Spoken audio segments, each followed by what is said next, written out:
নির্বাচনের মাঠে আসলে কি হচ্ছে? নির্বাচন কি আদৌ হবে? কিংবা শেষ পর্যন্ত কি নির্বাচন হবে?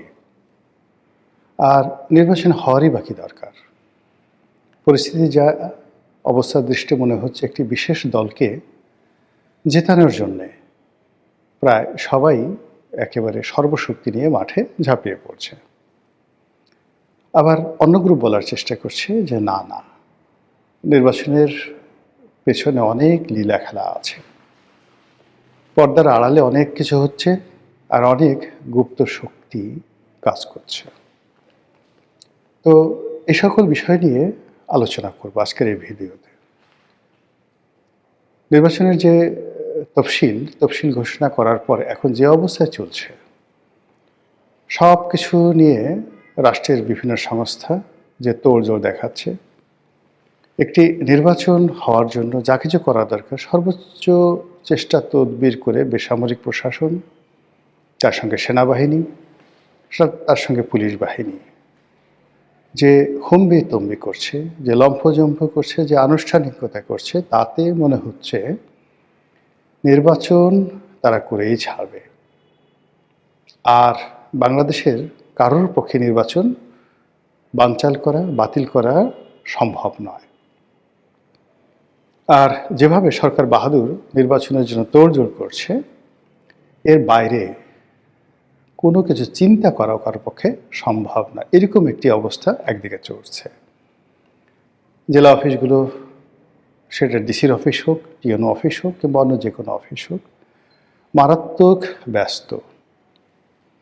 সরকারি যারা কর্মকর্তা তারা তাদের দপ্তরের যে দৈনন্দিন কর্মকাণ্ড, এগুলোকে কেল্লাফতে করে তারা নির্বাচনের মাঠে দায়িত্ব পালনের জন্য ছুটে গেছেন। নির্বাচন কমিশন ভয়ানক ব্যস্ত। তারপর যারা রাজনৈতিক দলের নেতৃবৃন্দ রয়েছেন, বিজয়ী হবেন, তাদের ব্যস্ততা দেখার মতো। তো এই অবস্থাতে নির্বাচন নিয়ে প্রশ্ন করা মানেই নির্বুদ্ধিতা, যে নির্বাচন হবে কি হবে না, এটা প্রশ্ন করাই নির্বুদ্ধিতা। কিন্তু প্রকৃতির একটা নির্ধারণ খেলা আছে। আপনি যখন কোনো একটা বিষয় খুব বেশি আত্মবিশ্বাস দেখাবেন এবং কোনো একটা বিষয় যখন আপনি নিশ্চিত থাকবেন যেটা হবেই, আপনি লিখে রাখেন সেটা আপনার তকদিরে হবে না। মানব জীবনে যে সকল বিষয় নিয়ে মানুষ দ্বিধাদ্বন্দ্বের মধ্যে থাকে, অনিশ্চয়তার মধ্যে থাকে, এমনকি তার জীবনের যে বড় বড় প্রাপ্তিগুলো মানুষের জীবনের, এর সবই আসে যাকে বলা হয় আনএক্সপেক্টেডলি, আশাতীতভাবে। প্রেম, বিয়ে, ভালোবাসা, বাড়ি ঘর, প্রভাব প্রতিপত্তি, সন্তান সন্ততির মতো গুরুত্বপূর্ণ প্রাপ্তিগুলো ৯৯% ক্ষেত্রে যারা সফল তাদের সবাইকে জিজ্ঞাসা করলেই পাবেন যে এইরকমটি আসলে কল্পনা করিনি, স্বপ্নেও দেখিনি। কিন্তু যেই মুহূর্তে একটি মানুষ স্বপ্ন না দেখে বাস্তবতার জন্য শতভাগ নিশ্চিত হয়ে যায়, তাদের জীবনে দুর্ভোগ, দুর্দশা, ব্যর্থতা, অপ্রাপ্তি অনিবার্য হয়ে পড়ে। যেমন ধরুন, গ্রামের একটি কৃষক পরিবারের সন্তান। তো সেই কৃষক পরিবারের সন্তান, কৃষক রোজ সন্তানটিকে স্কুলে যাওয়ার পরিবর্তে মাঠে যাওয়ার জন্য তাকে পিড়াপিড়ি করে, অনেক জায়গায় মারধর করে। কিন্তু ছেলেটির বা মেয়েটির পড়াশোনা করতে ভীষণ ভালো লাগে।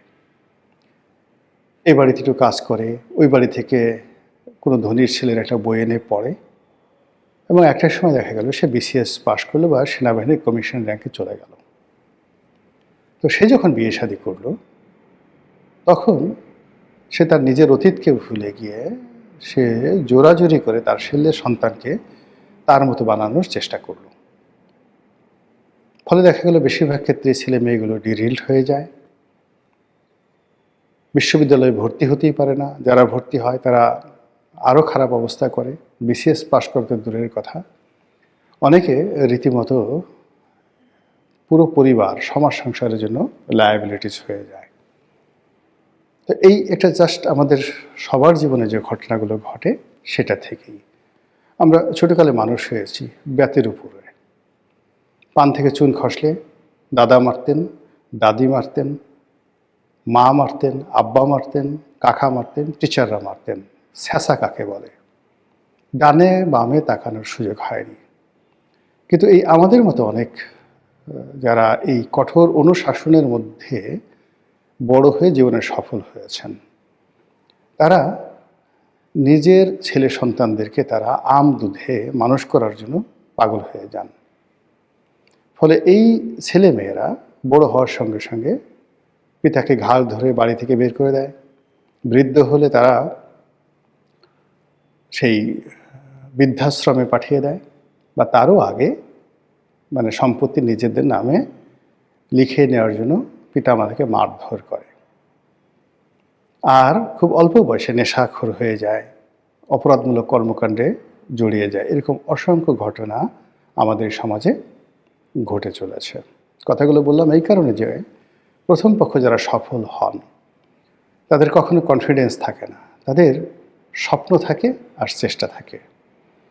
আর এই মানুষগুলো যখন তাদের স্বপ্নের যে সফলতায় পৌঁছে যান, তখন নিজের যে পরবর্তী প্রজন্ম সেটার ব্যাপারে অতিমাত্রায় তারা আত্মবিশ্বাসী হয়ে নিজের দুঃখ ডেকে নিয়ে আসেন এবং ছেলে সন্তানের জীবন সর্বনাশ করে দেন। সেই একই কথা এখানে প্রযোজ্য আমাদের রাজনীতিতে। এখন সবাই একটা ভালো নির্বাচন করতে চাচ্ছে এবং সবাই সবাইকে চমকিত করতে চাচ্ছে। বাংলাদেশ ভারতকে চমকিত করতে চাচ্ছে, পাকিস্তানকে চমকিত করতে চাচ্ছে, আমেরিকাকে, দুনিয়াকে চমকিত করতে চাচ্ছে একটা নির্বাচন দিয়ে। অথচ একটা ছোট থানায় একটা মব হলে 4-5 জন যারা মব করে, এই 4-5 জনের একটা মব নিয়ন্ত্রণ করার ক্ষমতা ওই থানা পুলিশের নেই। তারা দুনিয়া কাঁপানো একটা নির্বাচন দেবে। সেই নির্বাচন দেওয়ার জন্য তারা মোরালি, নৈতিকভাবে এই মুহূর্তে যারা দুর্বল আছে, আওয়ামী লীগের লোকজন, তাদেরকে গ্রেপ্তার করা, তাদেরকে অপদস্থ করা, এই কাজে তারা হাত পাকাচ্ছে। কিন্তু সমাজকে যারা অশান্ত করে তুলছে, সমাজকে যারা ভয়ঙ্কর দিকে নিয়ে যাচ্ছে, সেই দিকে নজর দেওয়ার মতো শক্তি, সামর্থ্য, মন, মানসিকতা তাদের নেই, তারা পারছে না। তো সেই অবস্থায় একটা ভালো নির্বাচন হবে এবং গণতন্ত্র প্রতিষ্ঠিত হবে, এ চিন্তা অন্য সবাই করতে পারলেও আমি ব্যক্তিগতভাবে করতে পারি না।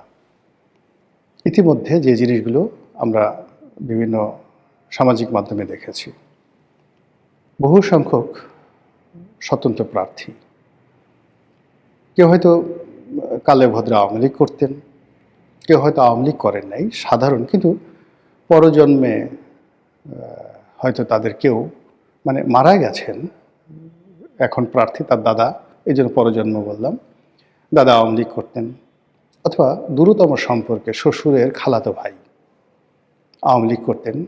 তো এইরকম অভিযোগ তুলে যে সকল স্বতন্ত্র প্রার্থী দাঁড়িয়েছিলেন তাদের অনেককে ঘাড় ধরে বের করে দেওয়া হয়েছে, অনেকের মনোনয়নপত্র বাতিল করে দেওয়া হয়েছে, অনেককে মনোনয়নপত্র জমা দিতে দেওয়া হয়নি। এই দৃশ্যগুলো আমরা দেখছি। এখানে কি হচ্ছে? যেখানে আওয়ামী লীগের মতো একটা বড় দল নেই, জাসদ নেই, জাতীয় পার্টি কার্যত নেই, তারপর ওয়ার্কার্স পার্টি নেই, আওয়ামী লীগের যে সকল বন্ধু রাজনৈতিক দল ছিল যারা সব মিলিয়ে আওয়ামী লীগ সহ 50% টোটাল ভোটের তারা এখনও পর্যন্ত হোল্ড করে। তো সেখানে পাইকারি হারে ভালো ভালো প্রার্থীদেরকে মাঠ থেকে যেভাবে সরিয়ে দেওয়া হচ্ছে, যেভাবে আওয়ামী লীগকে না করে দেওয়া হচ্ছে, তার ফলে ভোটের মাঠে যে শূন্যতা বিরাজ করবে, এই শূন্যতা আপনি কোনো কিছু দিয়ে কাটিয়ে উঠতে পারবেন না। 2 নম্বরে যেটা হচ্ছে সেটা হলো গণগ্রেপ্তার। মানে আওয়ামী লীগের যারা সাধারণ ভোটার আছেন গ্রামগঞ্জে, তাদেরকে একটু অনুরোধ করলে কিংবা ভয় ভীতি দেখালে বা চাপ প্রয়োগ করলে তারা অনেকে হয়তো নির্বাচনের মাঠে ভোট দিতে আসতো, যেটা যারা নির্বাচনের আয়োজক তাদেরকে ভীষণ রকম সাহায্য করত। এর কারণ হলো এই নির্বাচনে যদি 10% ভোট হয়, 15% ভোট হয়, অ্যাটলিস্ট 25%-এর নিচে যদি ভোট হয়, সারা দুনিয়াতে হৈ হুল্লোড় পড়ে যাবে, হাসাহাসি শুরু হয়ে যাবে। অ্যাটলিস্ট 40% ভোট তাদের কাউন্ট করতে হবে। কিন্তু এখন সরকার যেভাবে এগোচ্ছে, প্রতিদ্বন্দ্বী যারা প্রার্থী তারা যেভাবে এগোচ্ছে, তাতে করে মনে হচ্ছে না যে 10% ভোট তারা কাউন্ট করতে পারবে। এর কারণ হলো ভোটের মাঠে আওয়ামী লীগ এবং তাদের যারা সমমনা প্রার্থী রয়েছেন, ভোটার রয়েছেন, তাদেরকে যেভাবে মাঠ ছাড়া করা হচ্ছে, এবং এটা করা হচ্ছে অনেকটা ম্যাটিকুলাসলি। এটি কি সরকারের পক্ষের লোক করছে না বিপক্ষের লোক করছে আমরা এটা বলতেও পারছি না, বুঝতেও পারছি না। কিন্তু আওয়ামী লীগের যারা ভোটার আছে তাদেরকে ঝেঁটিয়ে বিদায় করে দেওয়া হচ্ছে এবং এমন একটা পরিস্থিতি তৈরি করা হচ্ছে তারা যেন ভোট কেন্দ্রে আসতে না পারে। যেমন ধরুন একটি নির্বাচনী এলাকাতে 3 ধরনের প্রার্থী এখন আছে, 4 ধরনের প্রার্থী আছে। বিএনপির ডাইরেক্ট প্রার্থী, বিএনপির বিদ্রোহী প্রার্থী। তো এরা হলো 2 প্রকৃতির। বিএনপির সাথে জোট প্রার্থী আছে, আর বিএনপির বিরোধী যেমন জামাত বা অন্য প্রার্থী আছে। তো মোটামুটি 4টি ক্যাটাগরির প্রার্থীরা এই মুহূর্তে মাঠে রয়েছে। এখন ভোটের ময়দানে ধরুন জামাতের যে প্রার্থী আছে সে হয়তো আওয়ামী লীগের লোকের ভোট পাওয়ার জন্য, তাদেরকে মিছিলে আনার জন্য, আওয়ামী লীগের 2-4 জন নেতাকে যোগদান করিয়ে তার দলকে ভারী করার জন্য যে চেষ্টা চালাচ্ছেন, এটা দেখে বিএনপির লোক হিংসায় মরে গেল। তারা ওসি সাহেবকে গিয়ে বলল, জুলাইয়ের কসম, আগস্টের কসম, বিপ্লবের কসম, আপনি যদি ওই লোকদেরকে না ধরেন, এলাকা ছাড়া না করেন, তাহলে আপনি আওয়ামী লীগের দোসর। বেচারা পুলিশ কি করবে? সে আওয়ামী লীগের লোকজনকে তাড়াচ্ছে। একই ঘটনা ধরুন বিএনপির লোক করছে, তখন জামাতের লোক গিয়ে তানাকে সেই একই প্রেশার দিচ্ছে। কেউ হয়তো বিদ্রোহী প্রার্থী আওয়ামী লীগের ভোটারদের পিছনে ছুটছে, অন্য প্রার্থী তারা সেই আওয়ামী লীগের ভোটারদেরকে টার্গেট করছে। অর্থাৎ আওয়ামী লীগের ভোটাররা আসবে তো দূরের কথা, কেউ যদি এই সময় যারা পক্ষ আছেন, কেউ যদি আওয়ামী লীগের ভোটারদেরকে তাদের নিজ দলে সভা সমাবেশে মানে একটু ডাকেন, উপস্থিতির চেষ্টা করেন, তাহলে সেখানে যে একটার পর একটা অনার সৃষ্টি তৈরি হচ্ছে, তার ফলে নির্বাচনের মাঠ ফাঁকা হয়ে যাচ্ছে।